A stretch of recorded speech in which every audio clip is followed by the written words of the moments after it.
Mari kita paham emosinya orang sakit.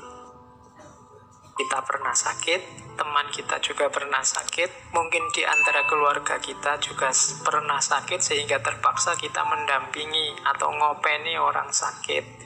Ada baiknya kita pahami respon-respon emosinya, biar kita saat melayani mereka lebih bisa memahami. Yang pertama, orang sakit itu biasanya ada unsur fear, takut.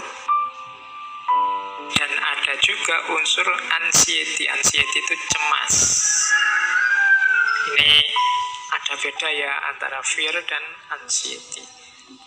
Fear itu takut, anxiety itu cemas. Takut itu terhadap sesuatu yang nyata di depan kita, itu takut.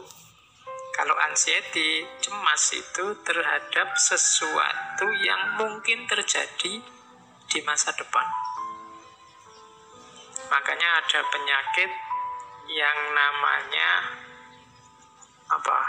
gejala kecemasan.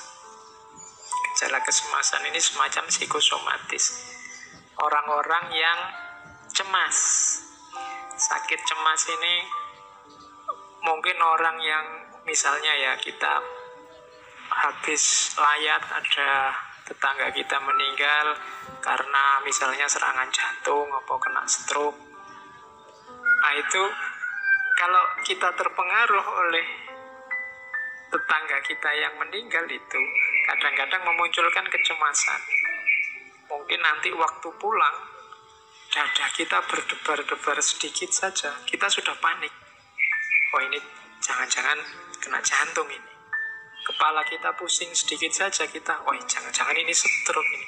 Itu kalau ke dokter dicek tidak ada apa-apa sebenarnya. Tapi kita merasa kayak orang kena serangan jantung. Nah, itu kalau di kajian kedokteran termasuk psikosomatis sering disebut anxiety disorder. Jadi gangguan kecemasan, bisa jadi penyakit. Meskipun awalnya hanya cemas. Kadang-kadang ini tidak cuma karena tetangga meninggal, karena kita rajin baca-baca tentang kesehatan. Ada apa sedikit di tubuh kita takut.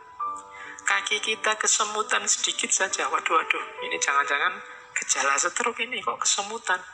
Kemudian apalah dan seterusnya, itu namanya anxiety. Cemas tentang apa yang terjadi, yang akan datang. Kalau kita punya tetangga, punya teman sedang sakit, jangan ditakut-takuti biar dia tidak cemas. Jadi fear itu kalau sakit tentang sesuatu yang nyata, spesifik.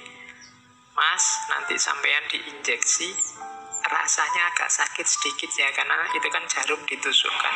Terus ya, aduh, takut saya dok, itu takut. Jelas yang ditakuti apa, tentang apa. Kalau anxiety tadi tidak jelas. Biasanya terjadi jangan-jangan nanti ini, jangan-jangan nanti itu. Itu kan tidak jelas. Kalau takut jarum tadi kan jelas. Itu bedanya fear sama anxiety. Aku kok muntah terus ya, aku takut nanti dehidrasi, ini itu fear. Kalau anxiety itu seperti tadi, tidak jelas. Itu tadi mau takut apa, cemas yang tidak ada alasannya. Nah, itu anxiety.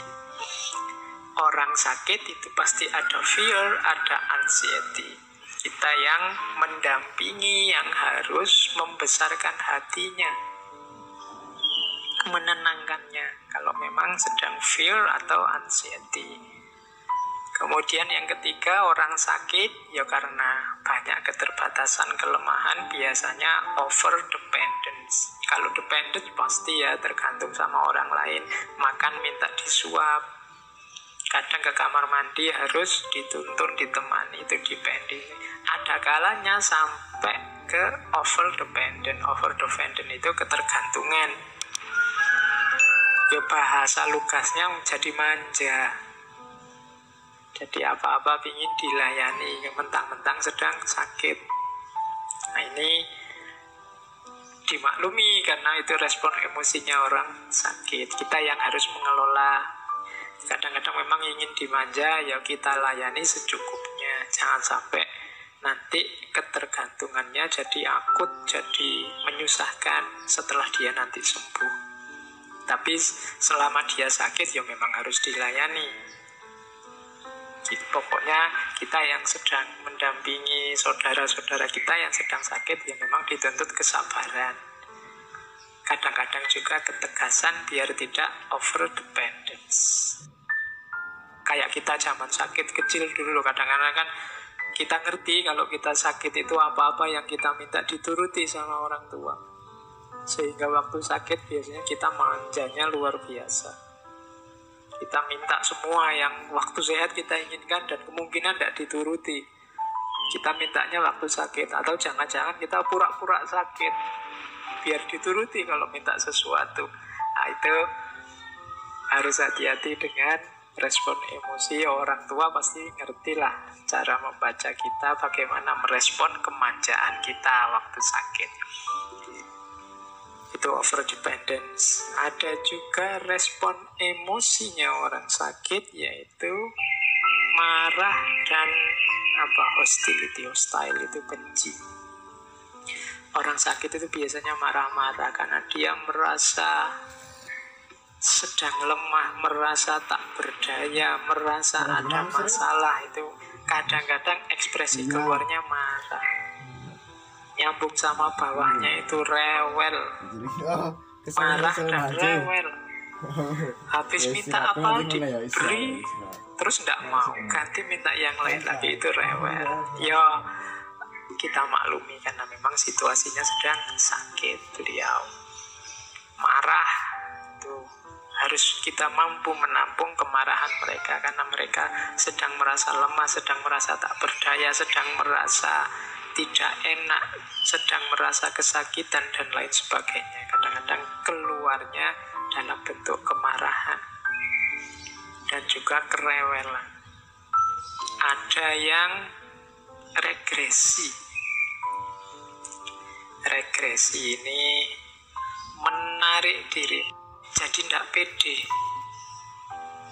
merasa dirinya tidak berguna, merasa dirinya tidak penting lagi, merasa dirinya sudah mau mati. Itu biasanya terus dia menarik diri.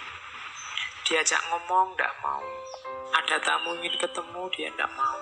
Pokoknya regresi, dia ingin menarik diri, merasa dirinya tidak penting, merasa dirinya tidak ada gunanya. Itu regresi.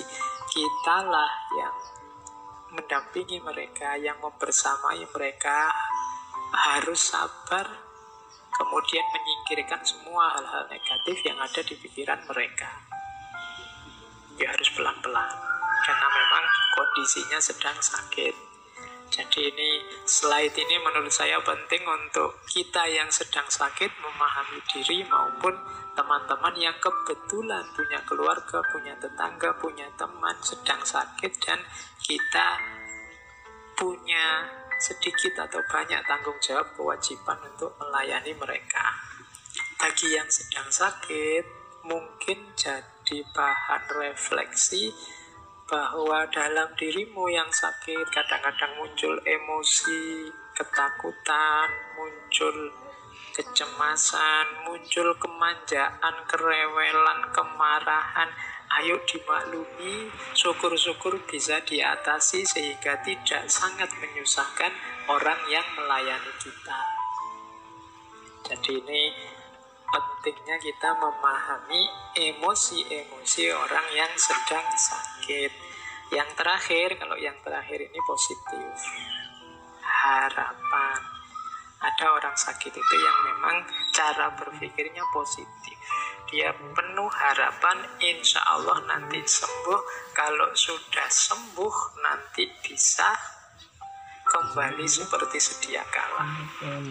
Tidak lama lagi pasti sembuh, pasti ada obatnya. Ini harapan. Kalau orang yang si sakit ini sudah mampu mengembangkan cara berpikir positif, penuh harapan, kita yang mendampingi tinggal membantu, menguatkan, menghidupkan terus agar harapan ini tetap ada. Jadi inilah situasi emosional orang yang sedang sakit.